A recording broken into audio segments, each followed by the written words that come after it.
한국 시간으로 오늘 밤 11시 59분에 드디어 프랑스와 크로아티아가 2018 러시아 월드컵에서 결승을 다툽니다.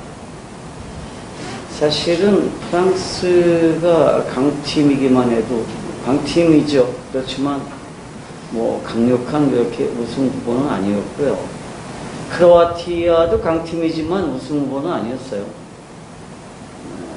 그런데 두 팀은 네이마르라고 하는 아주 걸출한 스타가 이끄는 브라질, 또 메시가 이끄는 아르헨티나, 호날두 대표되는 폴란드, 뭐 이런 나라들을 다 물리치고 드디어 결승까지 왔습니다. 물론 이번 대회의 가장 강력한 우승 후보였던 독일은 정말 말도 안 되는 한국한테 빼졌죠. 그래서 탈락했습니다. 크로아티아는 예전에는 유고슬라비아라는 팀이었어요. 그런데 이제 이 나라가 다시 독립하면서 새롭게 만들어진 나라인데, 예전에 2002 월드컵 때는 슈케르라고 하는 아주 걸출한 스타가 있었던 팀입니다. 제가 아주 좋아했던 스타인데요. 지금은 뭐 이 크로아티아에는 그런 걸출한 스타가 없습니다. 게다가 프랑스는 결승 토너먼트에 올라와서 한 번도 진 일이 없어요. 그죠? 무승부를 기록한 일도 없는데, 크로아티아는 겨우겨우 상대팀을 무찌르고 3번 중에서 2번을 승부차기로 올라갔어요. 프랑스는 한 번 월드컵 우승 경력이 있어요. 그런데 크로아티아는 한 번도 우승한 경험이 없는 팀인데, 과연 오늘 밤에 누가 이길까요? 아마 전 세계의 이목이 집중되어 있는 이 경기 때문에 뭐 프랑스나 크로아티아 국민들은 잠을 못 자겠죠. 물론 전 세계 사람들도 잠을 못 잘 거예요. 저는 그렇게 운동을 좋아하지 않기 때문에 월드컵 해도 잘 안 봅니다. 우리가 독일하고 게임한 것도 나중에 결과만 봤어요. 못 봤습니다. 근데 오늘 밤엔 좀 볼까 이렇게 생각 중입니다. 특별히 새로운 스타로 등극한 크로아티아가 내친 김에 우승까지 좀 했으면 좋겠다, 그런 바람이 있어요. 물론 프랑스가 우승을 해도 전혀 섭섭하지는 않겠죠. 늘 이 세상에는 새롭게 스타가 되는 사람들이 있죠. 스타가 되는 사람들이 있는데, 성경에도 이런 드라마틱한 과정을 통해서 스타덤에 오른 사람이 있습니다. 누굴까요? 아브라함이죠. 소돔 전쟁에서 그돌라오멜과 연합군을 추격한 아브라함이 그들을 격파하고 포로로 잡혔던 조카 롯과 소돔의 백성들을 모두 되찾아가지고 돌아오니까 아브라함을 대하는 이웃들의 태도가 달라졌어요. 사실 그때까지만 해도 아브라함이 약간의 재산과 힘이 있기는 했지만 떠돌이 유목민의 족장에 불과했습니다. 그런데 이제부터 대우가 달라집니다. 그것을 보여주는 게 본문 중에 17절 말씀입니다. 아브라함이 그돌라오멜과 그와 함께한 왕들을 쳐부수고 돌아올 때에 소돔 왕이 사회의 골짜기 곧 왕의 골짜기로 나와서 그를 영접하였다라고 하는 기사입니다. 예전에는 감히 왕하고 놀 분본이 아니에요. 왕의 얼굴도 똑바로 쳐다볼 수 없는 그러한 존재였습니다. 그런데 이제 이 전쟁을 통해서 스타덤에 오르고 두 왕이 사회 골짜기까지 마중을 나오게 되는 그러한 정도의 지위를 획득하게 된 것입니다. 오늘 우리는 하나님의 말씀을 통해서 하나님께서 그의 신실하신 종들을 어떻게 대우하시는지, 또 간교한 사단은 그 스타를 어떻게 대하는지를 함께 살펴볼 것입니다. 오늘 이 본문을 살펴보는 과정을 통해서 용기와 위로 그리고 새로운 힘을 경험하게 되시기를 우리 주님의 이름으로 축복합니다. 하나님은 그의 신실하신 종들을 어떻게 대우하실까요? 첫 번째로 하나님은 그의 신실하신 종들을 높이십니다. 따라합시다. 하나님은 그의 신실하신 종들을 높이십니다. 그의 신실하신 종들을 높이십니다. 서로 인사들 하세요. 하나님이 높여주신대. 자녀가 하나님의 신실한 종을 높여주신대. 전쟁은요, 이익과 이익, 욕심과 욕심이 가장 첨예하게 부딪히는 현장이에요. 무엇 때문에 전쟁이 일어나요? 욕심 때문입니다. 더 많은 이익을 얻기 위해서 혹은 빼앗기지 않기 위해서 사람들은 싸우죠. 재산을 지키기 위해서, 명예를 지키기 위해서 싸웁니다. 남이 가진 것을 내 것으로 만들기 위해서 전쟁을 하는 거고요. 내 것 뺏기지 않으려고 전쟁을 하는 거예요. 그러니까 인간의 욕심이 가장 크게 표현되는 현장이 어디냐? 거기가 전쟁터입니다. 그런데 이번 전쟁에서 최고의 이익을 얻은 사람이 누구예요? 아브라함이에요. 다들 손해를 봤어요. 다들 손해를 봤는데 최고의 이익을 얻은 사람이 아브라함입니다. 그런데 아브라함은 원래 전쟁에 관심이 없었던 사람입니다. 다시 말하면 무언가 남의 것을 빼앗거나 내 것 빼앗기지 않기 위해서 싸울 생각이 전혀 없었던 사람이에요. 그는 자신의 조카인 롯과 자신의 이익이 맞부딪혔을 때 내 이익을 포기하는 방법으로 조카 롯에게 먼저 네가 좋은 곳을 선택해라 이렇게 했던 사람이에요. 그런데 그런 그를 하나님이 높여주십니다. 우리가 욕심을 포기하면 내가 굉장히 손해를 볼 것 같지만 성경을 보면 항상 그런 사람들을 하나님이 높여주신다라는 것을 이해할 수 있습니다. 롯의 입장에서 보면 자신은 항상 최선을 다했어요. 그런데 이상하게 항상 망하는 사람이 됩니다. 우리 중에 그런 사람이 있죠. 항상 최선을 당하는데 항상 망하는 사람이 있어요. 응? 자신의 지혜와 열심을 동원해서 목초지로 가장 좋은 곳을 선택했더니 거기가 하필 뭐가 돼요? 전쟁터가 돼요. 그리고 자신의 모든 것을 잃어버리고 자신도 포로가 되어버리고 말았습니다. 롯은 아마도 재수가 없었다라고 생각했을 것입니다. 재수가 없는 사람은 어떻게 해요? 뒤로 자빠져도 코가 깨진다. 그렇게 말하잖아요. 응? 야, 이 좋은 곳으로 와서 이제 좀 정착하나 그랬더니 왜 하필 전쟁이 일어나서 왜 이렇게 나는 힘드냐? 왜 그렇게 내 팔자는 사납냐? 그렇게 생각했을 것입니다. 그런데 그게 아니에요. 전쟁은요 이미 롯의 마음 속에서 시작되고 있었습니다. 그가 자신의 욕심을 주인으로 섬기고 있었기 때문에 이 욕심이 가장 극대화된 게 뭐냐? 그게 전쟁이에요. 그러니까 롯이 어디로 가든지 필연적으로 그 롯을 따라오도록 돼 있었습니다. 전쟁은. 왜? 욕심을 주인으로 섬기기 때문에. 굳이 소돔이 아니더라도 욕심을 주인으로 섬기는 롯의 일생을 따라오는 게 뭐냐? 그게 전쟁이에요. 우리도 마찬가지죠. 내가 내 욕심을 주인으로 섬기고 있으면 그게 어디든지 내가 있는 곳이 곧 전쟁터가 돼요. 그런데 이 전쟁을 통해서 롯이 잃어버린 게 뭐예요? 뭘 잃어버렸죠? 그의 모든 재산을 잃어버렸어요. 이 재산을 위해서, 재산을 늘리기 위해서, 재산을 지키기 위해서 롯은 소돔 지역을 택했습니다.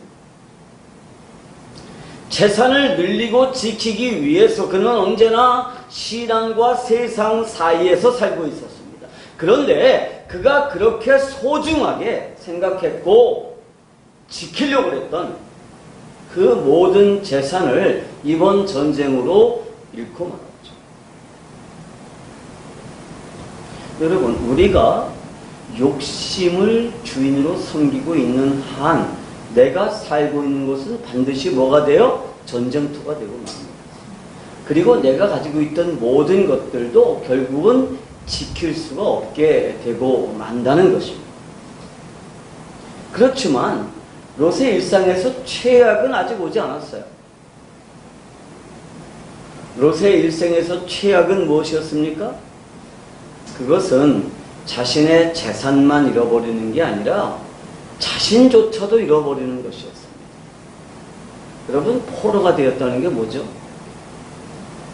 내 의지를 모두 잃어버리게 되었다는 뜻입니다. 당시 전쟁에서 포로가 되면 그 다음 순서가 뭘까요? 당연하게 노예가 됩니다.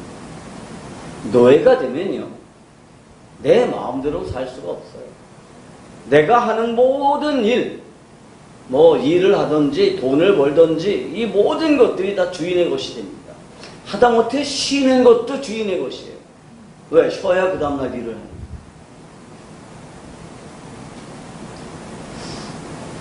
좀 더 많은 재산, 좀 더 많은 자유를 추구했던 롯이 모든 것을 잃어버리고 스스로도 포로가 되었던 이유가 뭡니까?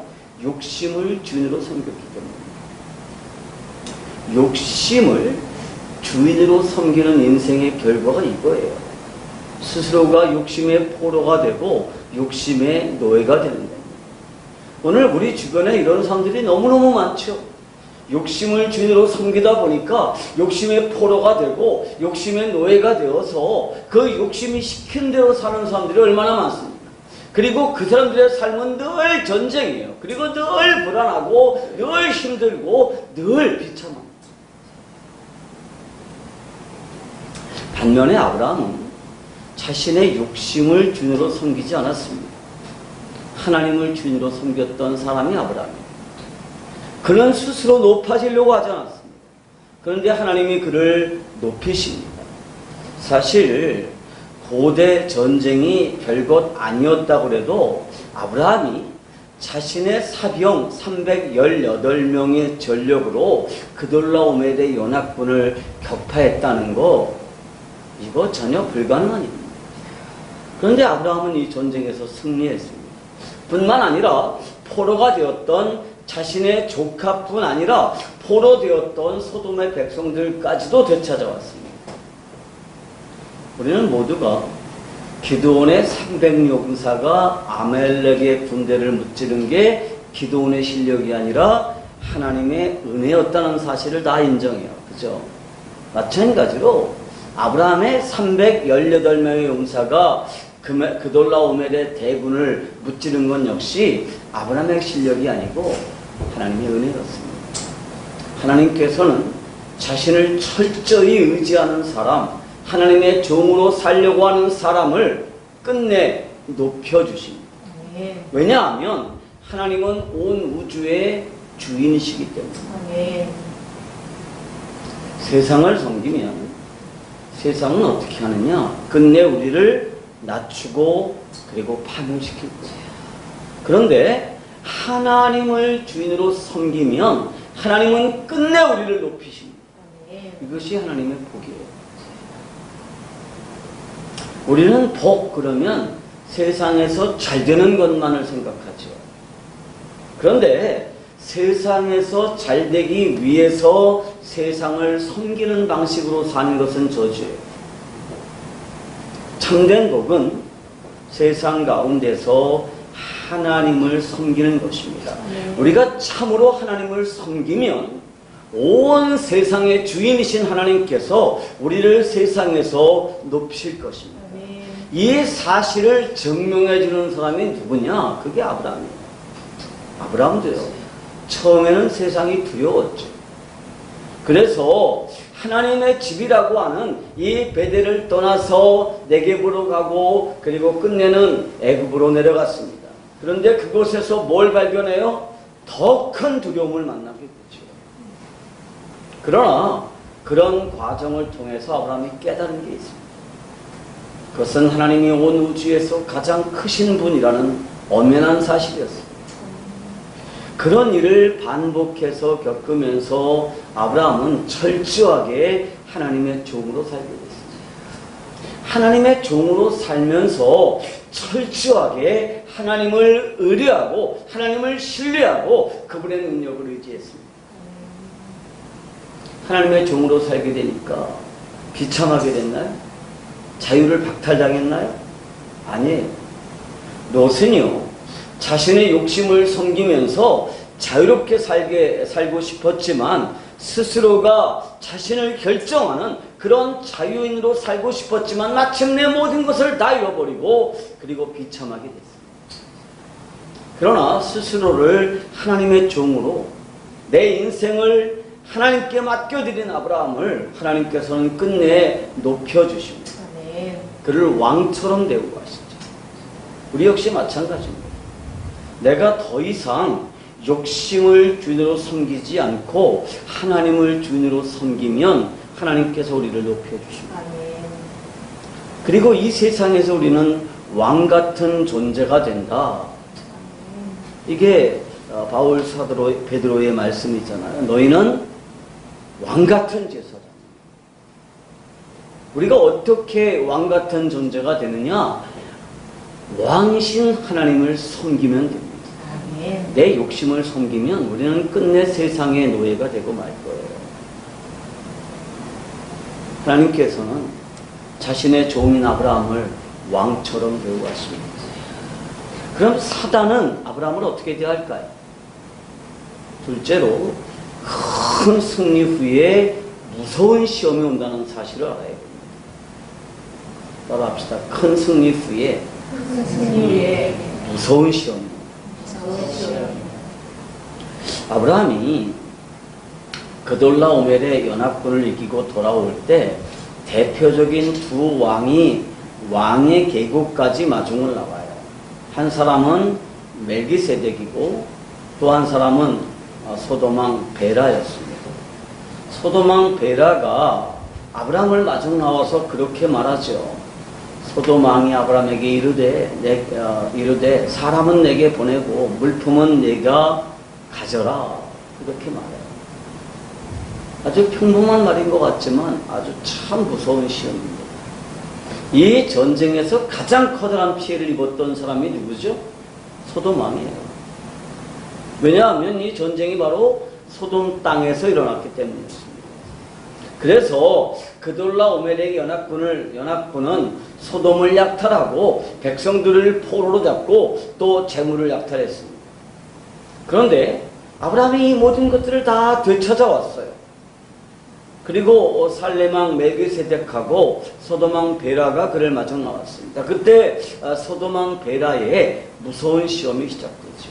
그것은 재물은 상관하지 않을 테니까 사람들, 즉 내 백성들은 내게 돌려달라는 것이었습니다. 얼핏 보면 아주 합리적인 제안으로 보이죠. 그런데 이 제안에는 아브라함을 자신의 영향권 아래에 묶어두려고 하는 음흉한 계략이 숨어 있었습니다. 당시 아브라함에게 제일 절실한 게 뭐였을까요? 그는 조카 롯과 헤어지면서 모든 좋은 것은 다 조카 롯에게 양보했습니다. 그 결과 아브라함은 척박한 땅에서 어떻게 해요? 가난하게 살 수밖에 없었어요. 그런데 그에게 소돔왕의 그 엄청난 제안은, 그 엄청난 재산은 큰 유혹이었을 거예요. 마귀는요, 우리에게 가장 절실한 거, 가장 필요한 게 뭔지를 너무너무 잘 알아요. 여러분, 기드온이 아말렉 군대를 이기고 난 후에 백성들에게 요구한 게 뭐예요? 백성들이 당신이 우리 왕이 돼달라고 그랬을 때 나는 왕하기 싫다 그러면서 뭘 요구했어요? 기드온은요 정말 철저하게 가난해봤던 사람이에요. 얼마나 가난했느냐 하면 밀을 포도주 틀에서 타작할 만큼 가난했어요. 타작할 만큼. 그래서 그는 왕이 돼달라고 하는 요구를 거절하고 대신 뭘 요구했어요? 돈 달라고 했어요. 그래서 금을 요구했죠. 그리고 결국은 그 금 때문에 기드온이 죽은 다음에 그의 집안이 다 멸문당하고 나왔어요. 아들이 70명이었는데요. 아들 하나가 69명을 죽여버렸어요. 그리고 그 아들도 나중에 결국은 죽죠. 우리 예수님께서 40일을 금식하신 후에 가장 절실한 게 뭐였죠? 먹을 거였어요. 그럴 때 마귀는 이 배고픔이라고 하는 예수님의 약점을 교묘하게 이용해서 돌들로 떡덩이가 되게 하라 이렇게 말했어요. 마찬가지로 마귀는 소돔왕 베라를 보내서 승리에 들뜬 아브라함의 약점을 이용했습니다. 그리고 그를 넘어뜨리려고 했죠. 여러분, 우리가 조그만 성취를 이루었습니까? 그럴 때 가장 조심할 때예요. 그러니까 조금 뭐 이루었을 때 조심해야 돼요. 교회가 언제 시험 드는지 아세요? 예배당을 건축했을 때. 예배당을 건축하고 나면 우선 누가 우쭐해지죠? 목사가 우쭐해집니다. 목사가 우쭐해지죠. 마치 내가 잘나서 내가 고생을 해서 내 능력으로 이런 예배당을 건축했다고 그렇게 착각하게 되죠. 교인들 역시도 마찬가지예요. 이렇게 아름다운 예배당을 우리들의 헌신 때문에 지었다고 우쭐해집니다. 우리가 지금 예배당 얻으려고 열심히 기도하고 있는데 하나님이 정말 아름다운 예배당을 주실 거예요. 그러면 이게 우리들의 헌신으로 이런 거 얻었지 이렇게 우쭐해질 수 있어요. 그럴 때 가장 시험 들기 쉬운 거예요. 그러고 나면 목사나 성도가 교만하기 그지없죠. 겉으로는야 뭐 하나님의 은혜죠. 뭐 그렇게 말하지만 뭐라 그러죠? 그래도 나니까 이거 했지. 우리들이니까 이거 했지. 니네들은 못해. 그런 마음이 있죠.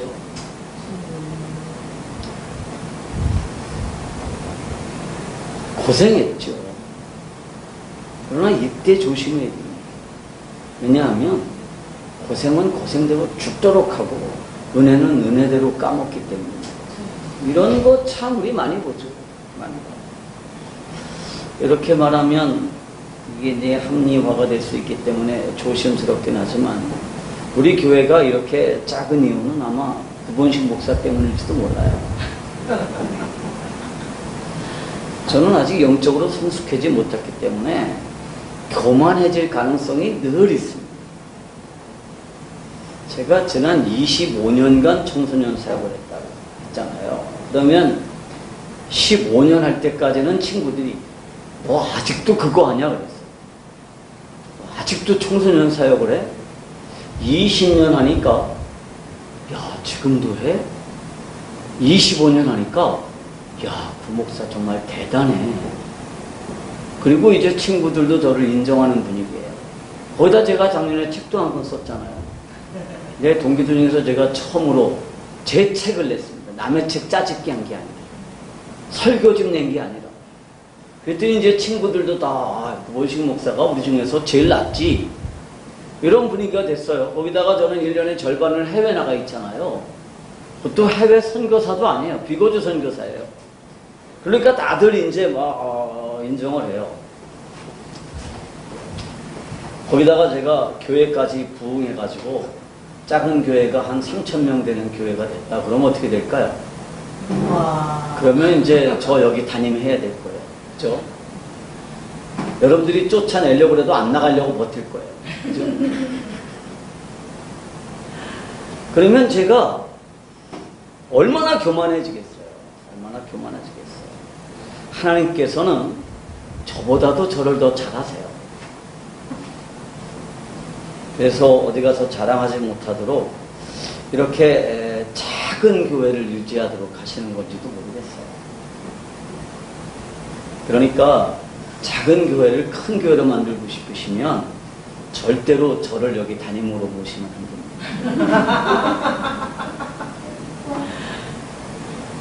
제가 외국에서 이제 사역을 마치고 돌아올 때는 간이 막 이만큼 배가 부르 나와요. 그래서 내가 뭐 대단한 사람이라도 된 것 같아요. 그런데 돌아와서 주일날 여기 딱 오면 이제 내가 원래 이런 사람이지 이렇게 돌아오고. 몇 년 전에 아주 그럴듯한 유혹이 있었어요. 이게 너무너무 매력적인 유혹이라서 잠깐 동안이지만 이게 하나님의 뜻일지도 모르겠다 그런 생각을 했습니다. 누군가가 20억쯤 되는 재산을 자식에게 상속해줘야 되는데 상속세가 20억을 상속하려면 상속세가 얼마죠? 60%를 상속세로 내야 돼요. 그러니까 12억을 상속세로 내야 됩니다. 자식한테 물려줄 거는 8억밖에 안 돼요. 그러니까 이 사람이 머리를 썼어요. 그래서 어떻게 했느냐 하면 이 돈을 교회에 헌금하고 그리고 그 20억에 11조하고 1억을 감사헌금을 해서 3억을 교회에 주고 나머지 17억은 그냥 돌려달라는 거였어요. 왜냐면 교회는 세금이 없습니다. 그래서 20억에 대한 헌금 영수증을 써주면 자기들이 환급을 받겠다는 거예요. 나한테 그런 요청이 들어왔어요.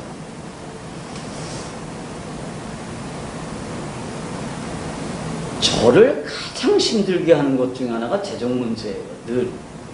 그러니까 뭐 제가 일정하게 큰 교회에서 후원을 받는 게 아니고 순전하게 개인 후원에 의지해서 이 해외 사역을 감당하려니까 사실은 늘 재정이 부족해요. 근데 그런 제안이 들어온 거예요. 순간적으로 저는 이 시험에 질 뻔했습니다. 그리고 내 아내도 내가 그 얘기를 하니까 하나님은 우리 기도를 이렇게 들어주시나 봐요. 근데 시모업 한번 크게 하고 나니까 이게 엄청난 시험이에요.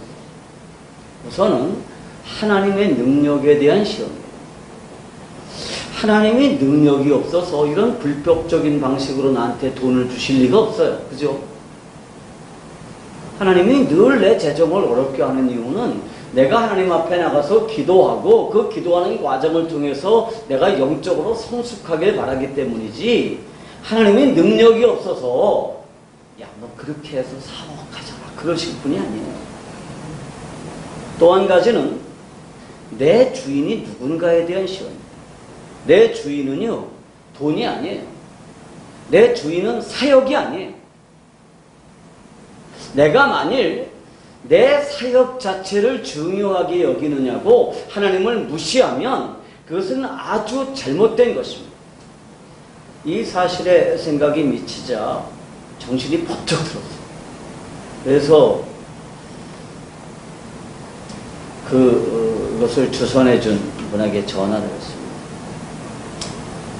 하나님께서 기뻐하시지 않는 일 같아서 저는 여기에 동참할 수가 없겠습니다. 그랬더니 알았습니다. 그리고 다시는 나한테 전화를 안 해요. 지금도 안 해요. 어쩌면 그분은 별것 아닌 거 가지고 그렇게 목사가 깐깐하게 군다고 정말 배짱이 없다고 큰 교회 할목회는 일제값이 틀렸다고 그렇게 생각했을 수도 있습니다. 그런데 이 시험은 누구나 알 수 있는 시험이에요. 그죠? 그거는 시험이었습니다. 마귀의 유혹이었어요. 그런데 대부분의 시험은요, 너무너무 교묘해서 스스로도 모르는 사이에 붙잡히게 돼요. 어쩌면 우리가 돈 몇만 원 때문에 이런 시험이 들 때도 있어요.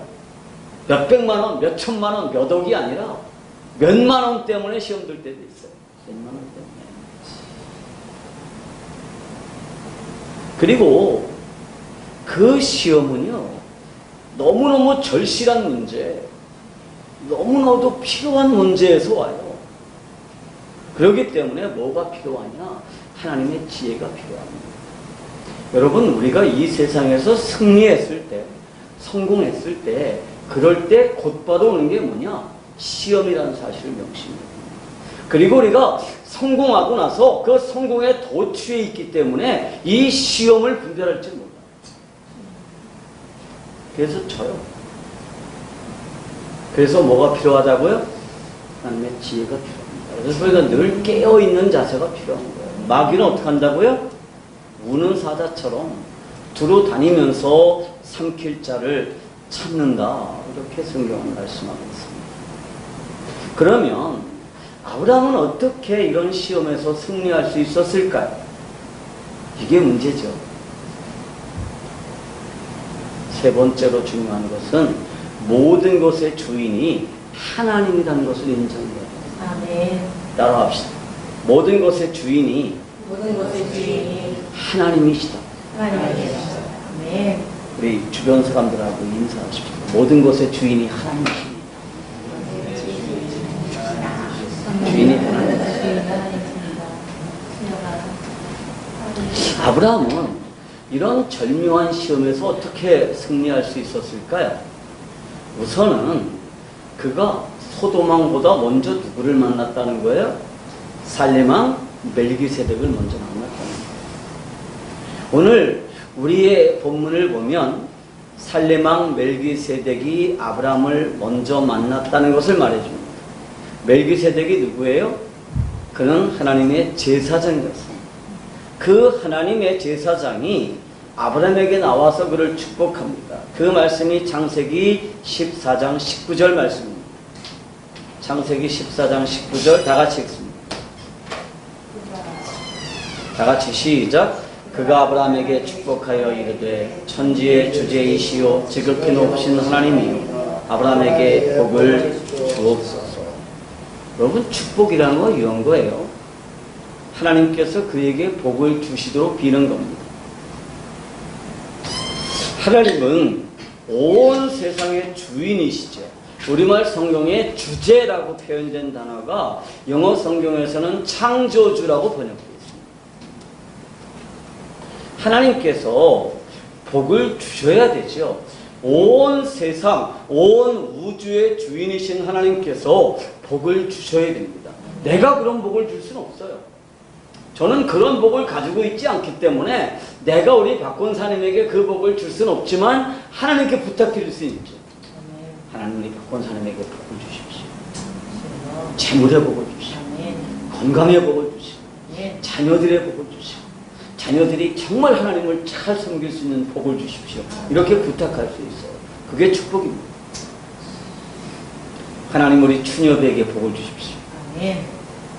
건강하게 하시고 하나님을 사랑하게 하시고 믿음 안에 살게 하여 주시오. 이렇게 제가 하나님께 부탁할 수 있습니다. 왜냐하면 하나님은 충분히 그런 복을 주실 수 있는 분이기 때문입니다. 하나님은 부와 존귀와 권능과 영광의 주인이십니다. 그러므로 하나님의 복을 받으면 존귀해집니다. 하나님께서 복을 주셔야 하나님의 영광을 드러내는 존재가 됩니다. 이렇게 아브라함을 축복한 멜기세덱이 누구예요? 그는 하나님의 제사장이라고 했습니다. 구약에서 제사장은 반드시 아론의 후손이어야만 했습니다. 그런데 딱 두 사람, 그러니까 레위 지파 아론의 후손이 아닌 제사장이 있어요. 누구죠? 첫 번째는 멜기세덱이고 두 번째는 예수 그리스도이십니다. 예수 그리스도는 레위 지파가 아니라 유다 지파였어요. 멜기세덱은 아론의 후손이 아니에요. 이 멜기세덱은 제사장인 동시에 왕이었습니다. 그런데 우리 예수님 역시 제사장이면서 동시에 왕이셨죠. 이런 면에서 예수님과 멜기세덱은 비슷한 면이 있어요. 히브리서에서는 7번에 걸쳐서 예수님이 멜기세덱의 반차를 따른 제사장이라고 했습니다. 특별히 히브리서 7장은 멜기세덱에 대해서 자세히 설명하고 있는데 7장 3절은 이렇게 그를 소개하고 있습니다. 아버지도 없고 어머니도 없고 족보도 없고 시작한 날도 없고 생명의 끝도 없어서 하나님의 아들과 닮아서 항상 제사장으로 있느니라. 이렇게 멜기세덱을 설명합니다. 아브라함은 족보가 있는 사람이에요. 아브라함은 아버지가 있는 사람입니다. 그런데 멜기세덱은 족보도 부모도 없는 존재로서 하나님의 아들과 닮은 존재입니다. 그리고 그는 항상 제사장입니다. 그런데 더 재미있는 사실은 이 멜기세덱의 축복을 듣자마자 아브라함이 어떻게 했다는 거예요? 그에게 11조를 바쳤다는 거예요. 여러분, 11조를 받을 수 있는 사람이 누구예요? 외형상으로는 레위 지파에 속한 사람들입니다. 그런데 좀 더 깊이 들어가 보면 이 11조를 받으시는 분이 누구예요? 하나님이십니다. 11조는 모든 것이 다 하나님의 것이라는 것을 인정하는 것입니다. 모든 만물의 소유권이 하나님에게 속해 있다는 것을 인정하는 게 11조예요. 하나님이 왜 우리들에게 11조를 요구하시나요? 모든 우주의 주인이 나이고 너희들은 내 청직이라는 사실을 잊지 않도록 하기 위해서 11조를 요구하시는 거예요. 우리는 하나님의 것을 맡은 사람들입니다. 우리의 재능, 우리의 건강, 우리의 시간, 우리의 재산, 그리고 심지어 생명까지도 내게 아니라 하나님의 것이죠. 그리고 우리는 이 하나님의 것을 맡아서 관리하는 사람입니다.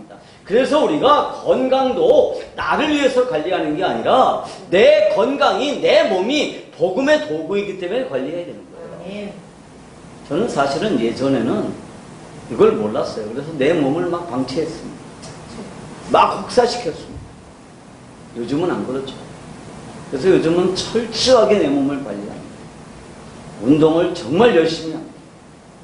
그래서 늘 이렇게 슬림하게 만듭니다. 안 그러면 제가 엄청 뚱뚱해지는 거예요. 제가 신대원 다닐 때 허리가 34인치였어요. 몸무게가 69kg 나갔습니다. 신대원 동기들이 저를 만나면 구목사님 왜 이렇게 바짝 말랐어요? 바짝 마른 게 아니라 뺀 거예요. 왜? 내 몸이 복음의 도구이기 때문에. 재물도 마찬가지죠. 하나님의 사역을 위해서 쓰도록 제게 맡겨주신 게 돈이에요. 그래서 10분의 1을 하나님께 드리면 10분의 9는 내 거니까 내 마음대로 써도 되느냐? 아니에요. 이 모든 것들을 하나님을 위해서 사용하겠다라고 고백하면서 10분의 1을 드리는 거예요. 그래서 자녀를 기르는 것도 뭔 일이에요? 하나님의 일이에요. 내가 내 몸을 꾸미는 것도 하나님의 일이에요. 하나님을 위해서 하면. 이웃들과 관계를 맺는 것도 하나님을 위해서 하면 하나님의 일이에요. 이 모든 과정을 통해서 하나님의 영광이 드러나도록 하기 위해서 하나님께서 내게 돈 벌 수 있는 재능도 허락하신 거예요. 그래서 이 10의 1조를 드린다는 것은 그 사실을 인정하는 거예요. 이 모든 것들이 내 것이 아니라 하나님이 주신 것입니다. 라는 거예요. 아브라함이 지금 목숨 걸고 쫓아가서 조카 롯을 구해오고 잃어버렸던 모든 재물들을 되찾아왔어요. 아브라함의 입장에서 보면 누가 한 거예요? 내가 한 거죠. 그런데 멜기세덱의 축복을 듣자마자 어떻게 해요? 10분의 1을 드렸습니다. 내가 한 게 아니라 하나님이 내게 맡겨주신 것이고. 비록 10의 1조를 받는 게 레위인이지만 11조는 하나님의 것을 하나님에게 돌려드리는 거고 그 모든 것의 주인이 하나님이다라는 사실을 고백합니다. 요즘 왜 이상한 목사님들이 나타나가지고 11조 안 하기 운동을 하고 있대요. 여러분 거기 넘어가면 죽는 거예요. 아브라함이 멜기세덱에게 11조를 드렸다는 것은 지금 내가 얻은 것 그리고 내가 가지고 있는 이 모든 것의 주인이 하나님이라는 것을 고백합니다. 아브라함이 소돔 왕의 그 교묘하고 무서운 유혹을 물리칠 수 있었던 까닭이 뭐예요? 그것은 그의 선언을 통해서 알 수 있습니다. 14장 22절과 23절 말씀입니다. 아브라함이 소돔 왕에게 이르되 천지의 주제이시오 지극히 높으신 하나님 여호와께 내가 손을 들어 맹세하노니 내 말이 내가 아브라함으로 치부하게 하였다 할까 하여 내게 속한 것은 실 한 오락이나 들매끈 한 가닥도 내가 가지지 아니하리라.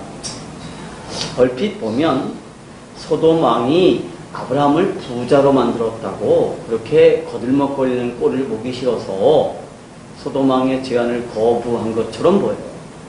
그런데 그 앞에 고백을 한번 살펴보시기 바랍니다.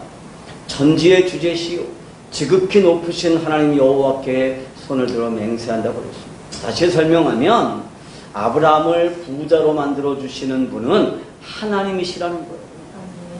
아브라함을 높여서 왕처럼 대우하시는 분도 하나님이시라는 겁니다. 이게 아브라함의 고백이에요. 이 고백을 한 후에 아브라함은 과감하게 소돔 왕의 제안을 거절할 수 있었던 것입니다. 당시 소돔 왕의 제안은 사회적 관습에 따른 것이었습니다. 누구나 다 그렇게 했습니다. 누구나 다 그렇게 해요. 그런데 아브라함이 이 소돔 왕의 제안을 받아들였다고 해서 비난받을 일은 아니에요. 그러니까 우리가 이 세상에서 이루어지는 관습을 따랐다.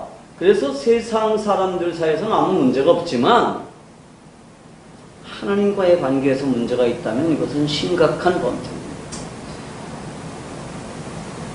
아브라함이 소돔 왕의 제안을 받아들였다고 해도 크게 비난받을 일은 아닙니다. 그러나 하나님의 편에서 볼 때 그것은 온 우주의 주인이신 하나님을 인정하지 않는 것입니다. 아브라함은 이것을 분명히 알고 믿었던 사람입니다.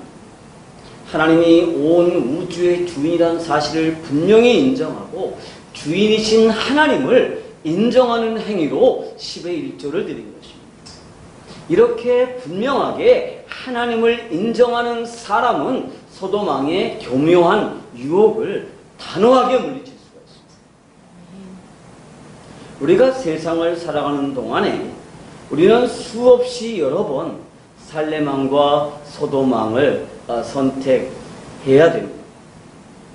살렘 왕의 제안을 선택할 것입니다. 아니면 소돔 왕의 제안을 선택할 것인가의 그런 기로에 늘 서 있습니다. 수없이 많은 그런 유혹들이 있고 수없이 많은 그런 제안들이 있습니다. 내 유익을 위해서 무엇인가를 선택해야 될 때 우리 기준이 뭐예요? 하나님이 온 우주의 주인이시라는 것입니다. 아니면 소돔 왕의 그 달콤한 유혹입니다. 내 아내는 제가 달콤한 거 먹는 거를 철저히 수비합니다. 뭐 절대 못 먹게 하고요. 조금밖에 못 먹게 해요. 세상에 천도복숭아도 반쪽만 먹으라고 그래요. 근데 그게 됩니까? 그렇게 제가 좋아하는데 반쪽 먹고 나중에 아내 잠들면 반쪽을 마저 먹습니다.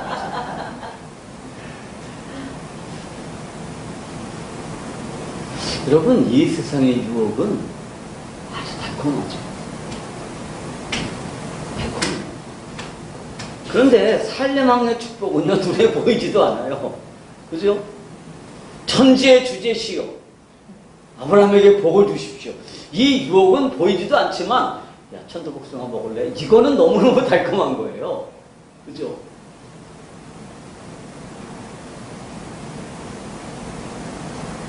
거기다가 소돔 왕의 제안은 아주 구체적이기까지 하죠. 그러나 믿음으로 선택한다는 건 뭐냐? 이 구체적인 소돔 왕의 제안을 거절하고 하나님의 복을 선택하는 거예요. 비록 구체적이지도 않고 또 막연해 보이기는 해도 하나님의 복을 소돔 왕의 제안보다 더 소중하게 여기는 것입니다. 그러면 우리가 어떻게 할 수 있느냐? 시험에서 승리할 수 있습니다. 이 세상에는 정말 많은 권력들이 있습니다. 소돔왕도 있고 그돌라오멜도 있고 살레망도 있어요. 많은 죄안들이 있습니다. 우리는 이 세상을 살아가면서 수없이 많은 결정들을 해야 됩니다. 수없이 많은 선택들을 해야 돼요. 그럴 때 선택의 기준이 뭐예요? 하나님의 복이에요. 하나님의 복을 소돔왕의 제안보다 더 소중하게 여길 때 하나님은 끝내 우리를 어떻게 하시느냐? 높여서 왕처럼 대우하신다는 것을 우리가 분명히 기억하고 이 하나님의 복을 받아서 누리는 우리 작은 교회 성도 여러분들이 되시기를 주님의 이름으로 축복합니다. 네. 기도하십시오. 하나님 감사합니다. 우리가 참 어리석어서 올바른 선택을 하지 못할 때가 종종 있는데 하나님 우리가 올바른 선택을 할 수 있도록 은혜 베풀어 주시며 우리가 하나님의 복을 받아 누릴 수 있는 큰 은혜 허락하여 주시옵소서. 감사합니다. 우리 주 예수 그리스도의 이름으로 기도하옵나이다. 아멘.